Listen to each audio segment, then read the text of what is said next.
I think what we've struggled to see is sort of uniform practices put in place that are accessible for all litigants. Equal access to justice is a core American value. In each episode of Talk Justice, an LSC podcast, we'll explore ways to expand access to justice and illustrate why it is important to the legal community, business, government, and the general public. Talk Justice is sponsored by the Leaders Council of the Legal Services Corporation.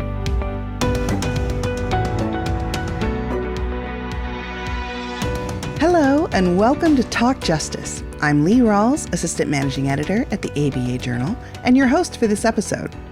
Today, we're talking about remote court. During the early days of the COVID-19 pandemic, many proceedings moved online out of necessity. Now, many courts have since done away with virtual proceedings. But advocates say that remote court increases accessibility and fairness, especially for low-income and rural litigants. Joining us today, we have legal aid leaders from Illinois and Florida. We'll hear about the effect of remote court, not only for litigants, but also for legal aid organizations, as well as some of their state's initiatives to assess and enable remote court access. Our guests are Clarissa Gaff, Executive Director of Land of Lincoln Legal Aid in Illinois, John Martino, Director of Litigation at Community Legal Services Mid-Florida, and Leslie Powell Boudreau, Executive Director of Legal Services of North Florida. So, gang, thank you so much for joining us. To set the table, could each of you tell us how the courts in your service area currently approach remote court? I'm just wondering about your experiences before the pandemic compared to what you experienced right at the beginning and then, what you're seeing now. Clarissa, let's start with you. Yeah, well, thank you. The Land of Lincoln serves 65 counties in southern and central Illinois. It's an area about the size of Indiana. And so I can honestly say how our courts are currently dealing with it depends on the county and the judge. Mind you, it is far more prevalent than it was before the COVID pandemic. So that was one benefit of the pandemic, is that it expanded. But the Illinois Supreme Court has granted courts a great deal of discretion to decide whether or not they're going to allow remote proceedings. It may depend on the subject area, what's being conducted, and things like that. So it really, really depends.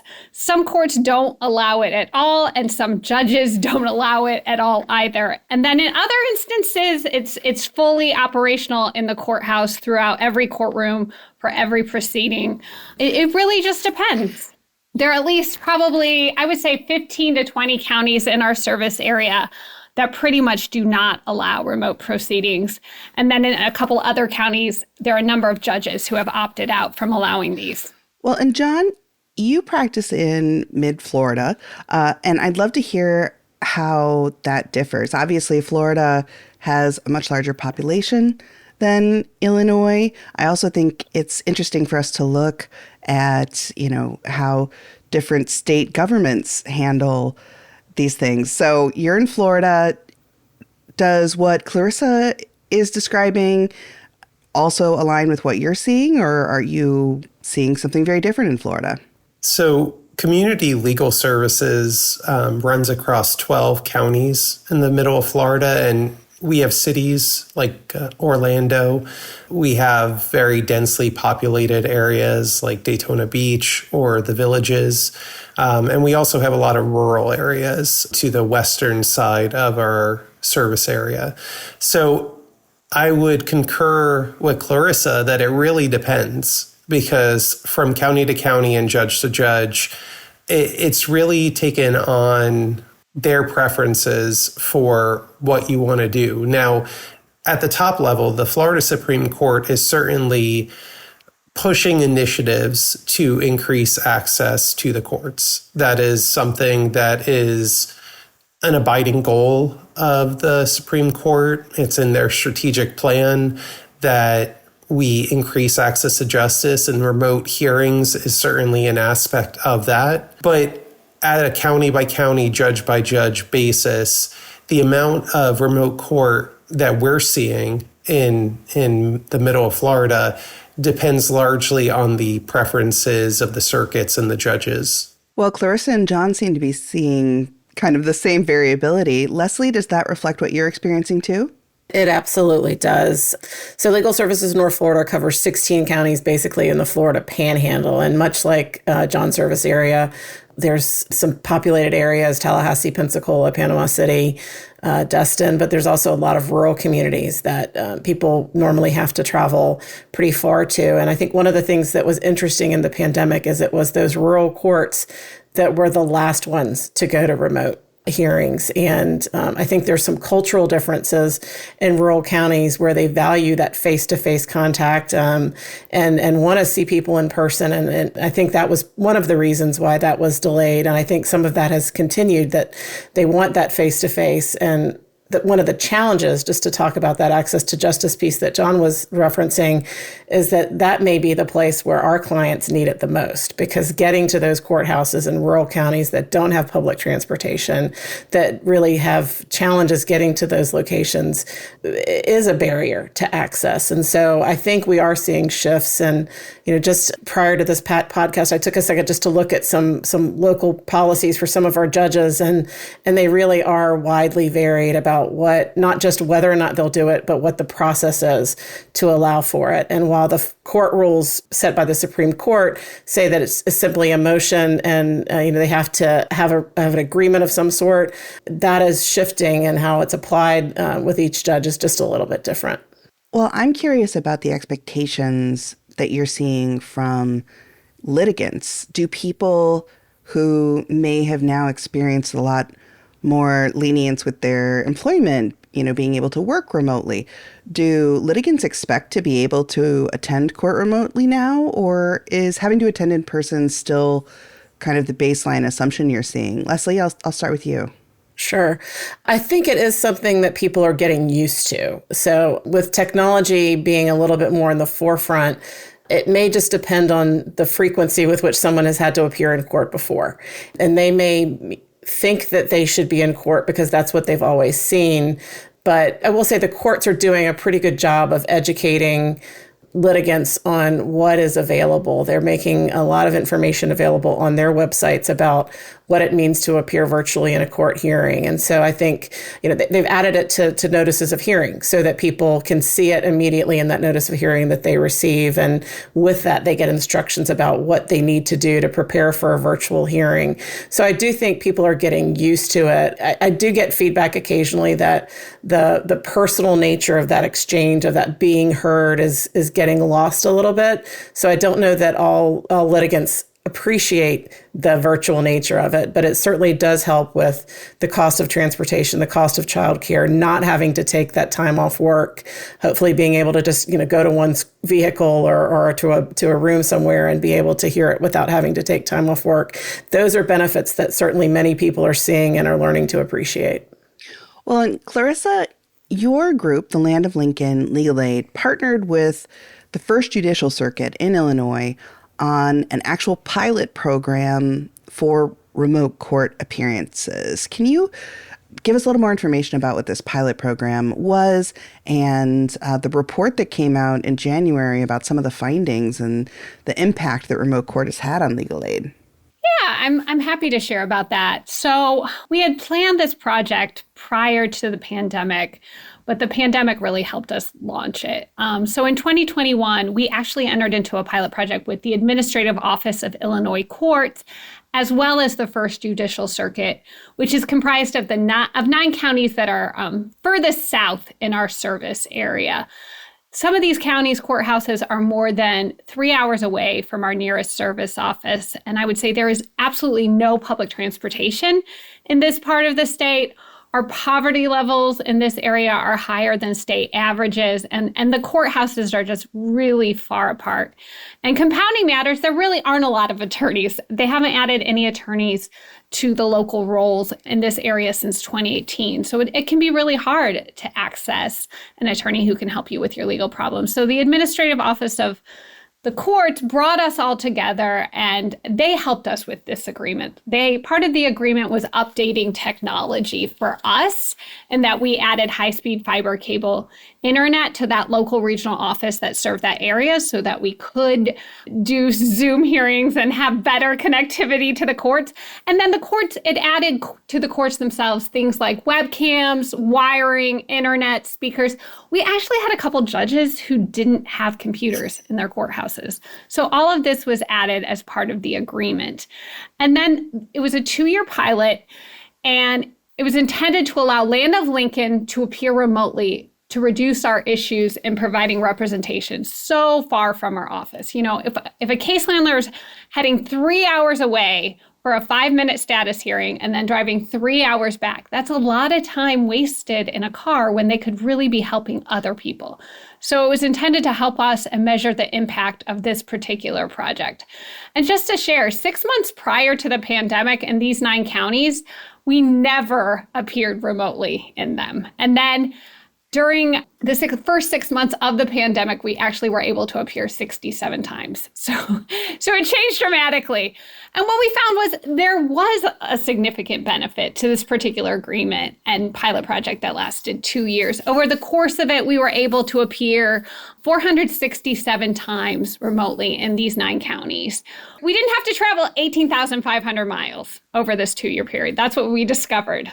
That's how much mileage we saved, which also frankly saved Land of Lincoln about $11,000. And if you want to quantify it in an environmental sense, we didn't put 14,000 pounds of carbon emissions into the environment. So that's all lovely.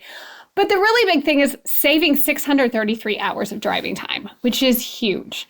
What we sort of played out and looked at our numbers is that means we could represent 50 more people fully in an order protection hearing. Or alternatively, we could provide strong, robust advice to 250 people who are facing eviction. And that may be their only chance at getting an attorney, right? Getting advice. We were also in the midst of the eviction crisis, which frankly continues unabated, but that's probably for another law talk or another episode for sure. Yeah. And so it was huge for legal aid. It was really important, and it allowed us to potentially serve more people, save a lot of time, save a lot of money. Now, were we able to have every contested hearing via a remote appearance? No. But a lot of routine matters and motion hearings got resolved over a remote appearance rather than in person in the courthouse. So it was huge. And the courts also, I should say, as part of the pilot, they would set up a room where a client who came to the courthouse could access Zoom and speak to their attorney ahead of time. Alternatively, they could also come into our office and meet with us, and we could all sit and do this hearing together. So it just depended on how the client wanted to do it, or they could stay home and do it on their phone or do it however they could possibly access a remote appearance. Well, I have to imagine, as you said, your attorneys save so much time from being in the car, although, perhaps that means less time for being able to listen to podcasts such as this one. The trade-off does sound worth it for them. What was the feedback you were hearing from your clients? Was there a significant difference in, say, their satisfaction with the legal advice that they're getting, the counsel? Were you able to find any consensus about that? Well, I think clients appreciated the opportunity to appear remotely because of some of the factors we've already discussed, which is that they don't necessarily have access to a car. So getting to the courthouse could be really hard, but being able to be on your smartphone in your kitchen and do the hearing is huge. Secondly, finding childcare is not particularly easy. We just talked about a lack of attorneys. There's also a lack of childcare. That's if you can afford it and if you can access it. So being able to do this and be home with your children and not have to find childcare prior to coming to the courthouse would be huge. I mean, I've had clients take their children to court, and I've also had, kids get admonished for their behavior by judges, but they're kids. Their parents are doing the best they can by bringing them to court. So overall, I think clients really appreciated the opportunity, and also, as mentioned, not having to leave work, or just having to leave work for a 15-minute break, right, to appear before a judge and not really have to interrupt their workday or give up pay or risk the loss of a job by going to court. It's huge for them. So, John, you mentioned that some of your area is very rural. I have to imagine your attorneys would experience drive times not all that dissimilar to what Clarissa is describing. What has been the importance to your organization of remote court, and what's been your experience? This was an Illinois-based pilot project that Clarissa just described. What's happening in your area? So there has certainly been less driving required as a result of the increase in virtual hearings. But I think that it really depends on the type of cases that you're talking about, because across our service area, family law cases, the status conferences with those hearings are often remote. So that certainly reduces drive time for those types of cases. And that is our largest unit. So that's a lot of our cases. However, there's still a lot of other types of cases where we are having to appear in person, including status hearings. So while there has been more remote appearances, it's not necessarily completely taken over in our service area. It's something that it's nice when we have it, when the clients are able to appear for those types of hearings in those types of ways. But it's not necessarily something that we count on. And we really try to look at it on a case-by-case basis as to what is the best for the client. And we hope that, when a client has a transportation issue, that it's the type of case that remote appearances are allowed.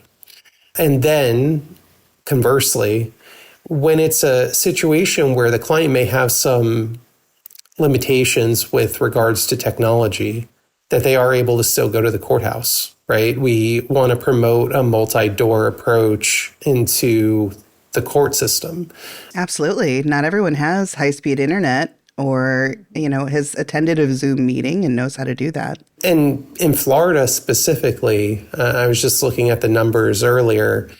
In 2021, the U.S. Census Bureau rated that we have about 8 million households in the state of Florida, and about 74%, or roughly 3/4, have access to broadband. So that's about 2 million households that do not. So that's a significant amount of our population that, remote appearances is just not going to help them necessarily. Well, and let's dig into that a little more. We have this finding by the National Center for State Courts in their 2023 report. They found that people feel that court's the most fair and accessible when they're able to choose between remote and in-person. So what are some other reasons why in-person court could be more appropriate in certain cases? John, do you want to take that? Sure. So I will say a lot of my background with community legal services was working in our family law unit, and the cases that I enjoyed working on the most were injunction cases for domestic violence and getting those orders of protection for people. And in some ways during the pandemic, there was a relief, right, with the clients when they found out that they did not have to go to the courthouse, right, that they did not have to face their abuser directly. But then again, you got to think about it as a litigator as well. And what is going to be the most effective way for your client to put their case forward? What are the complications when you're entering into evidence of video when you're doing it through Zoom? How do you mark an exhibit when you're not in person? These are all things that we had to overcome during the pandemic. And while a lot of those challenges have been met and we figured out ways to handle those types of things, to this day, for some clients, it's more important to be in the courthouse and to have their day in court than any kind of conveniences that they may receive from being remote. And there's a power to being in a courtroom with a judge, particularly in domestic violence cases, but in all cases, right? These people are looking to get these cases resolved. Sometimes it takes years, right, to get their family law case resolved or their civil litigation case resolved.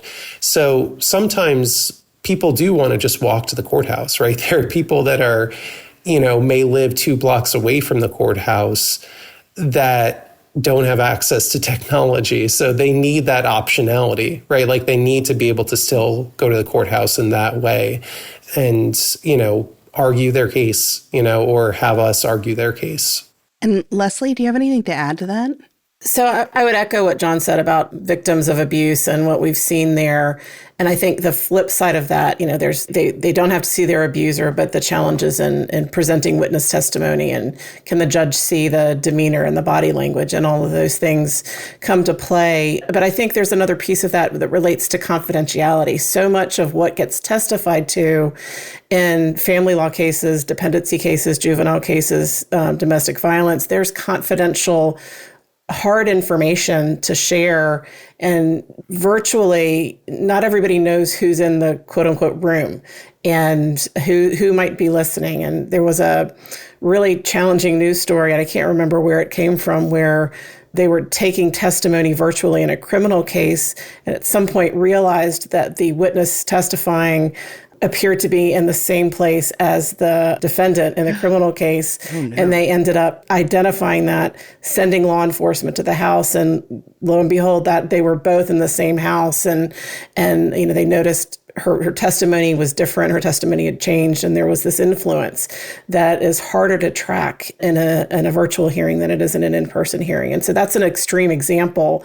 But, say, for example, the children are in the home. Is the victim going to say all the things they might say if the children weren't around to potentially overhear it? So I think there's some hard discussions that we as lawyers have to have with our clients about the pros and cons of each of these options, and making sure that we're, as John said, setting them up with the best presentation of the evidence that they have, while protecting all of those other aspects of a case at the same time. And we've been able to partner with libraries and community centers and some other places, and we also, as Clarissa said, have some courts that have virtual courtrooms.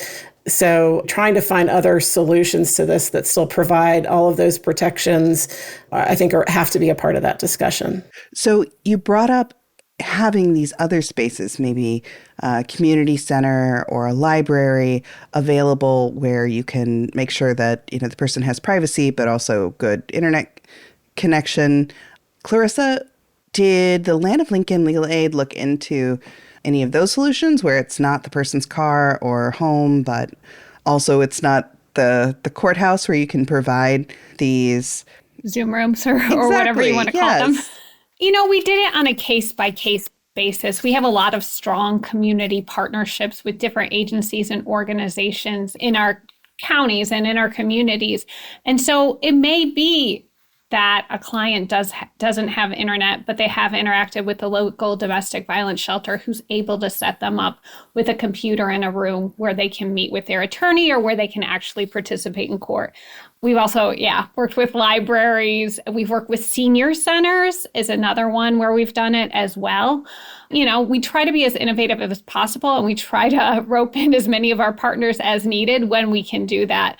I do want to circle back to what the National Center for Courts finding was, which is that people feel it's fair and accessible when they have a choice. And I think that's really huge here, is having that choice, because we do serve a number of people with disabilities. Well, accessing the courthouse is humiliating and impossible. I mean, we have courthouses without elevators, but second floors, and people have to ride a chairlift up, right, to the second floor. And they are exhausted getting into a vehicle and coming to the courthouse, or maybe they even have to ride 2 buses if they're in a place with public transportation to get to that courthouse.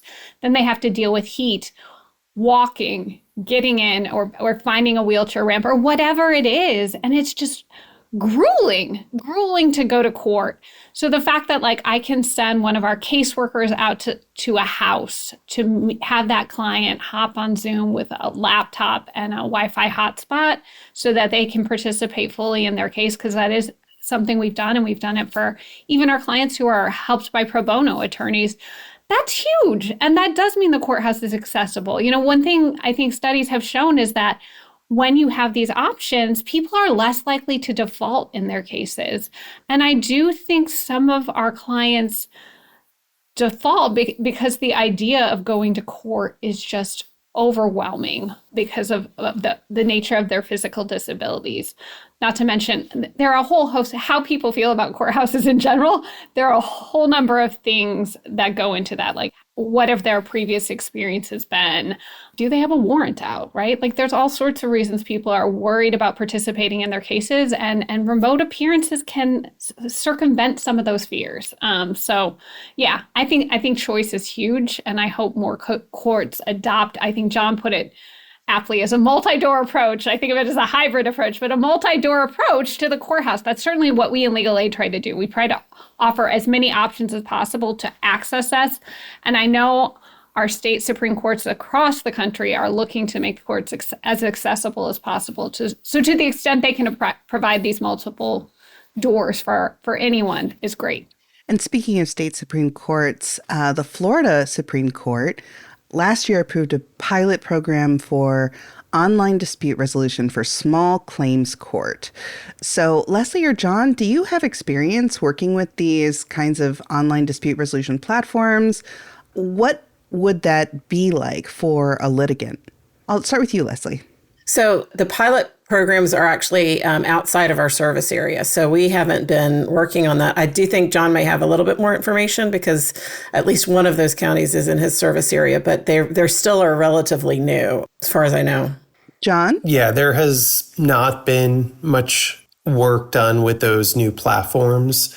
I think there may be, as Leslie said, a county that is piloting that program.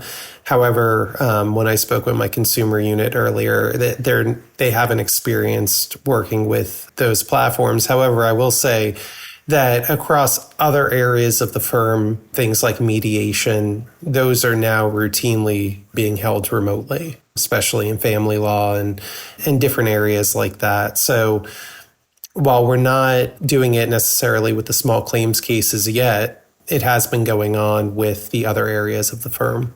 Well, then it sounds like we'll need to keep apprised of what that pilot program finds out. We've heard about the opinions and experiences of litigants and a little bit about how lawyers have been experiencing this remote court, but I'd love to ask you guys what you've heard from judges.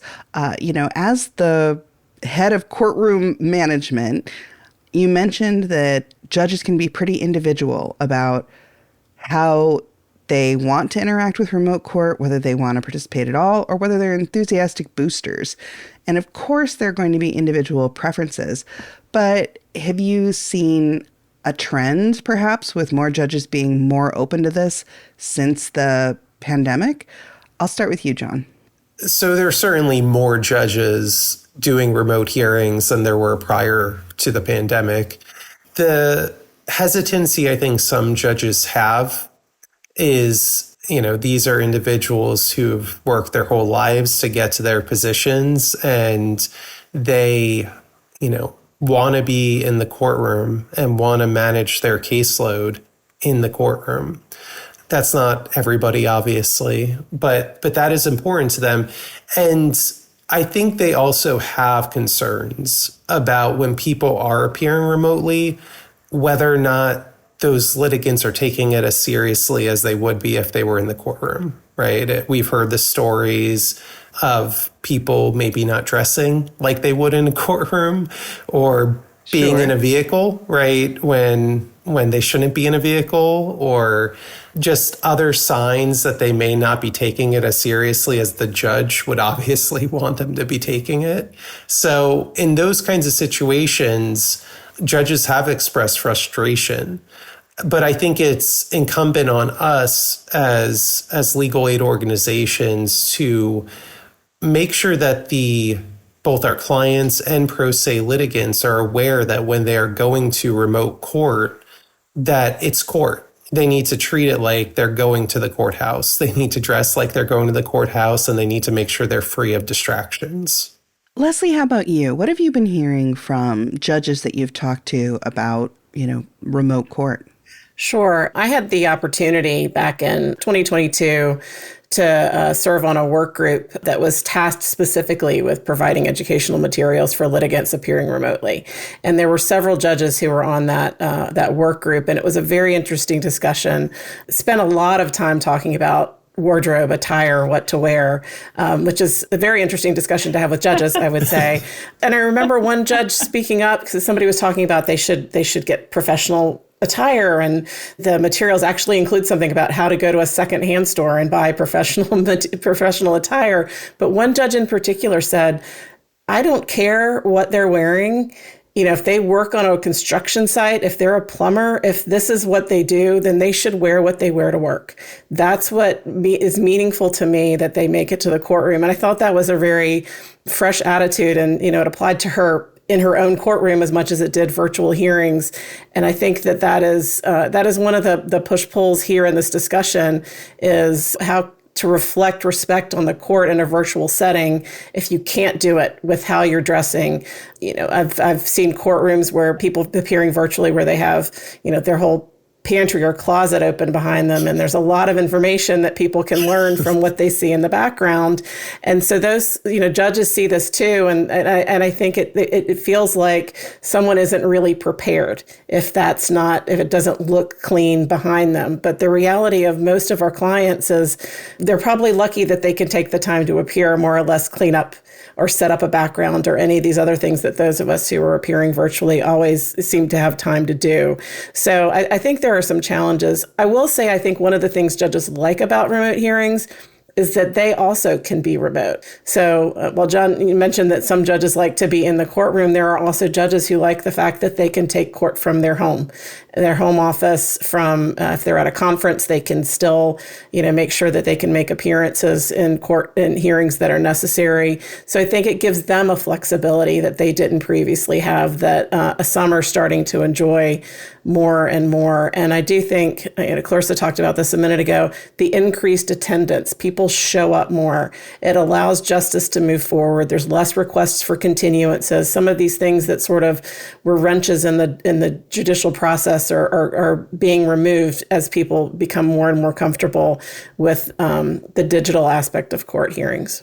Clarissa, does this square with what you heard from the Illinois judges who participated in that pilot program? I would agree. I will say, I regret to inform you, but there's been some backsliding in those counties since the pilot program. No. And I think, yes. So I'll share a number of the reasons for the backsliding that I think maybe are uniform across our state. One is just that I think judges still struggle to manage hybrid courtrooms. They got some experience. Some of it might not have been good between, like, you know, litigants being in the courtroom and some of the litigants being on Zoom. That is hard to manage. That's hard for all of us. I mean, I don't love my meetings when I'm having people in two different places, right? So I think they probably need more help. Our high-speed internet isn't the greatest in Southern Illinois. You know, President Biden's IRA, you know, has improved high-speed internet in rural areas in a big way, but it hasn't reached everywhere. And so we do have internet fails and we have technology fails, and that can be frustrating for the parties. It can delay justice, and I think there's some concern about that. Additionally, these are rural courthouses, and judges like to see people. They like to see people come in, and they like to see people come in and talk settlement, right? Which is less likely to be done on Zoom unless you fully know how to manage breakout rooms and things like that. So in the administration of justice, they like to bring people to the courthouse so that they can move along. And then finally, and we've heard a little bit of some protectionist talk, I guess I would say, from some of our local judges, which is, I don't want the Chicago attorneys down here taking all the business. Those are private attorneys. I'm happy to have attorneys in this area. I'm happy to have a greater pool of pro bono attorneys to tap, but it is a concern. So I think there are advantages that they very much recognize, but I think there are also things that frustrate them or concern them, some of which have been mentioned here too, about like assessing the credibility of witnesses. It's a big one that we hear. So I'm going to ask the three of you, with the benefit of hindsight. Clarissa, your pilot program, you said you started talking about it before COVID happened, so this wasn't necessarily driven by this kind of emergency situation. But in hindsight, a lot of the remote court options that were created in haste because, as we all remember, for a little while, things weren't getting heard at all, and the backlog was becoming very frightening. We had to start hearing more proceedings. With the benefit of hindsight, is there anything that you think we should, going forward, try and do differently when it comes to remote court as it's becoming more of a permanent option? And Clarissa, let's start with you. I think one thing we've learned is how important it is to have systems and structures and rules in place as we establish these. I mean, at the beginning, it was brand new. And for all of us, it was very COVID driven. And so it was a bit of the Wild West in terms of how it operated, and what was happening on this day might not be how it was conducted the next day. And so I think what we've struggled to see is sort of uniform practices put in place that are accessible for all litigants. And I would say I'm on a remote access subcommittee of our State Bar Association. And that's actually one of the complaints of attorneys, is that it varies from judge to judge, from counties to county. We have Zoom links that are broken on websites. We have to call the clerk. We have to call the judge. We have to do this. And it's much easier for an attorney to call the clerk and the judge than it is for a self-represented litigant, right? Mm. For people who really need justice, they don't know who to call. All they know is the Zoom link isn't working and they're not getting into places. I also think judges or courthouse staff would all be, if they could receive additional training about how to manage a docket, right? Like maybe you take the agreed orders first and you let everyone know that, and you stagger your docket. There are certain things that could be implemented that could make it more successful. There are lessons learned, I think, from the years that we've been doing this. And I think what John emphasized with the multi-door approach is something I'd love to see more and more courts adopt. It was hard and fast, right? In some of these places, only remote at the beginning of the pandemic. But we know that there are, you just mentioned, fairness and accessibility is a big thing if people have a choice. And so giving people that choice and setting it up so everyone can access it that way, I think would be huge. I think those are some of the big takeaways from what we've learned, and how I think we could do this a little bit differently to be more successful. And Leslie, any hindsight lessons from you? Yeah, I would echo what Clarissa said. I think that there's were some hard lessons learned about who to call when things didn't work. I think one of the things that's gotten better over time is scheduling virtual hearings. I think what we heard a good bit of early on was that people were still scheduled on dockets of 20 cases, and they would be on hold using their data on a Zoom call, waiting for their case to get called, and maybe they'd get dropped. Maybe they would run out of data on their own phones. Something would happen, and then they couldn't get back through. And so I think that the courts have gotten better at scheduling limited hearings within a shorter period of time, and making sure that those things are handled.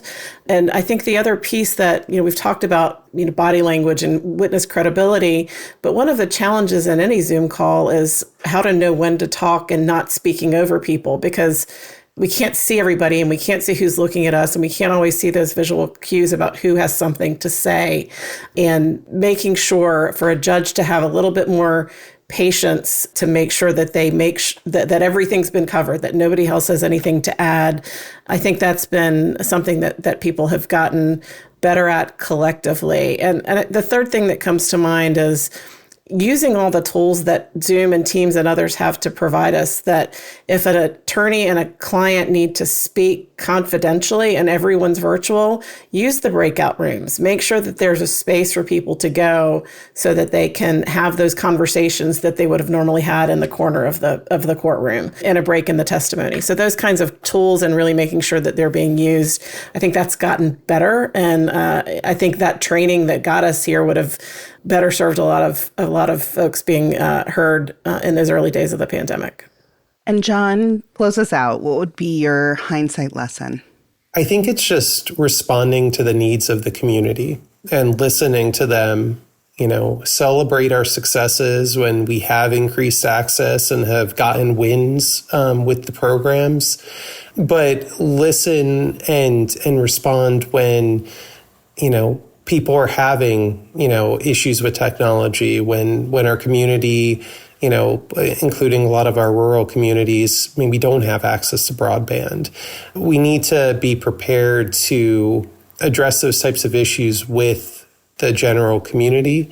And we also need to make sure that as we, push for these types of programs, that we really make sure that we pair it with education about access to the courts, like the work that Leslie's done, and just more generally that they have an understanding when they're going into a particular hearing, what that hearing is, right?